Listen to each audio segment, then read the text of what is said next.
Okay, I'm going to do the rest of the house and then we'll dump it. Here's the dump. Wait for it.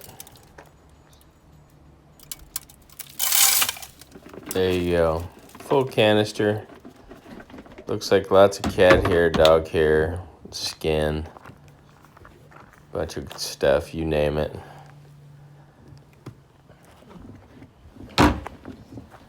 All right, I'm gonna get this put back onto the Eureka. And I have a new vacuum that it was on order and it will be here tomorrow. It was a newer model, a new release, March of 2020. And it's a commercial vacuum, so I'll share that with you guys soon.